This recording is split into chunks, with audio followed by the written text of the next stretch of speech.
Hi, my name's Missy and this is my husband Matt. This is our 1992 Toyota Coaster bus and we are living in it full time right now to travel. We'll go ahead and show you around. Come on in.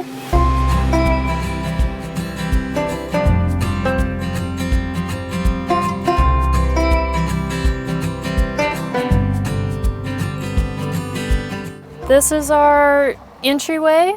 We added a couple things to it from the original design. One of them was a dog gate, which helps a lot with our two pups. This actually turns into a twin bed, but we normally just use it as a seating area. The dogs kind of live in this area. We normally have their dog beds in here. It's a right-hand drive, as you can see, because it's from Japan.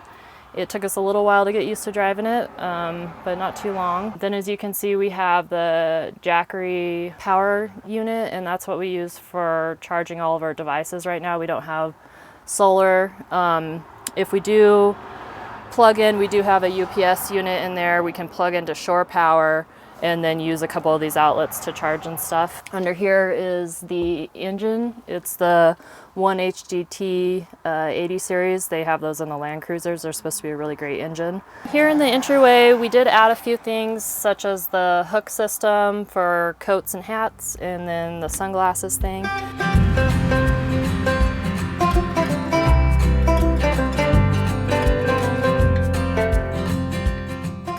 We sort of got to the point, I was a web developer working for an agency, and we were just sort of bored. We're trying to travel a lot. And yeah, we went to school, got our bachelor's, bought a house, did all the things, and then life kind of felt stale and not interested in just working 9 to 5 and paying our mortgage for the next 30 years. So we were able to rent our house in January of 2020, and we hit the road and went to Baja for 3 or 4 months.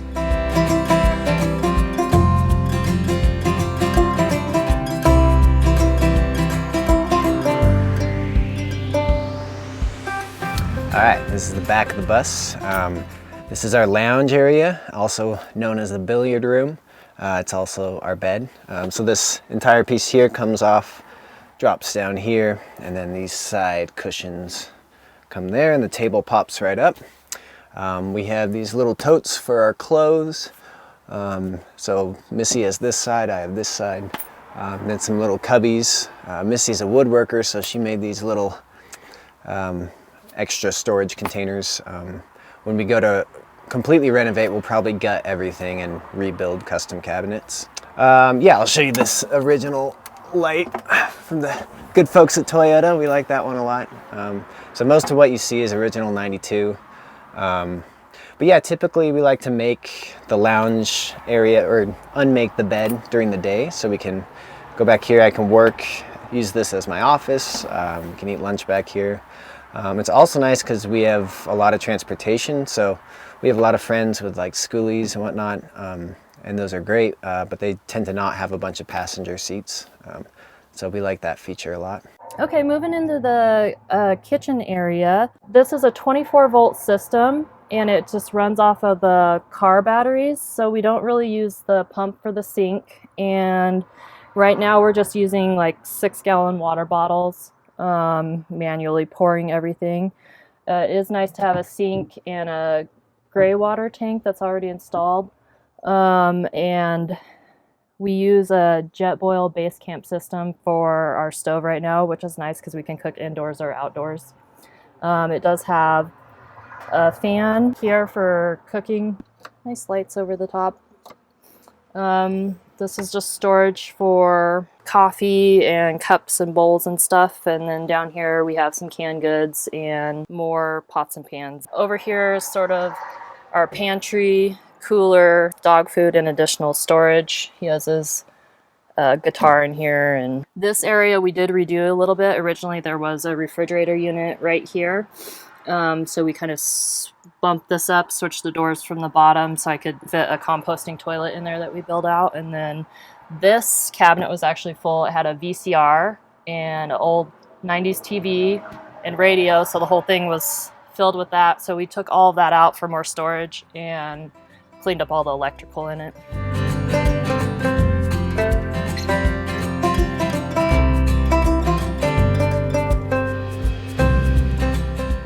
Yeah, so I went to school. I have a degree in design, a minor in computer programming. I worked for about 7 years for an ad agency as a front-end developer and later a project manager. And I currently work for a credit union as a UX engineer. So right now I'm not currently working. I was working as a human resources manager for a landscaping company, but once we hit the road, luckily we're able to just live off of his income, and it's quite a bit of work traveling and doing research and kind of maintaining the bus. Everything takes longer when you're working out of a cooler, no running water, that type of thing. So right now I just do the day-to-day while he's doing his job and keep us on the road and keep us moving.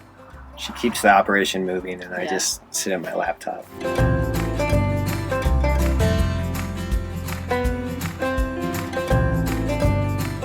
So the Toyota Coaster is made by Toyota in Japan, and as far as I can tell, they made some models that were RVs back in '92, '93.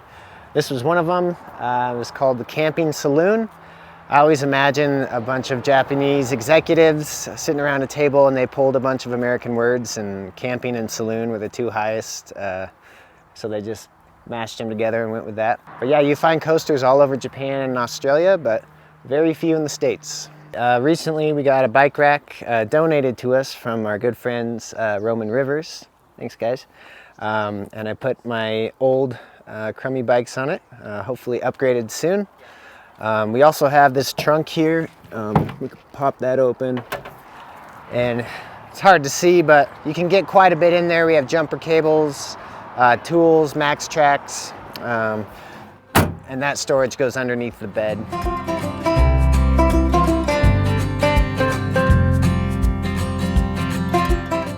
In terms of a coaster specifically, they're made in Japan. We've seen a lot of people in Australia with like full build outs. In the States, we know of maybe 5.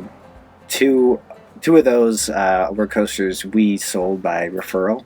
So yeah, not too many in the States, but I know you can order them from abroad. That's a whole process. You know, when you compare them to prices of like Volkswagen, you know, Vanagons or Sprinters or ProMasters, our opinion is that there's a ton of value in these things. A lot of them have really low miles. We had 60,000 kilometers when we got this. In terms of maintenance, one of the cons of owning a vehicle like this is parts tend to have to be ordered from overseas.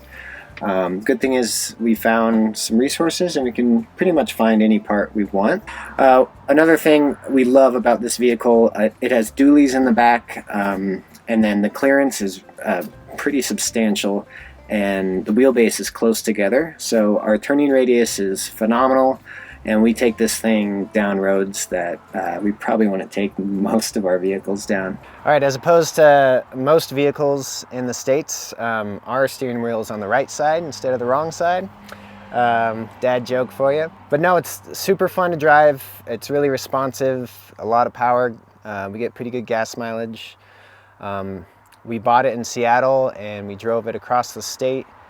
And by the end of that 4-hour drive, I felt pretty comfortable. Yeah, we took it down to Mexico, and those roads are really narrow, and it's actually really nice to be on the right side because you can really hug the right side of the line when the trucks are coming past you. Yeah, so when you start it, it's got this little box here, which I believe is for toll roads in Japan, but it talks to you in Japanese here. Yeah, and there's a few other. My personal favorite, sampon. So if anyone knows what that means, let us know, please.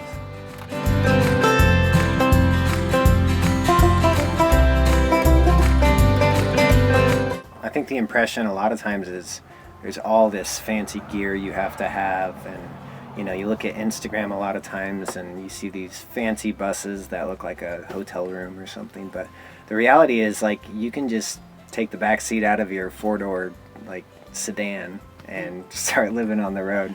You know, I think the main thing is establishing some sort of income source. Just dive in and do it. You can make adjustments and improvements as you go. Thanks for coming along on this tour with us. If you want to follow along with our travels, you can find us on Instagram at Missy and Matt. You can check out my music if you want, tregoband.com, Trego, or mattmitchellmusicco.com. Yeah, thanks for checking out our bus, and it's been a pleasure.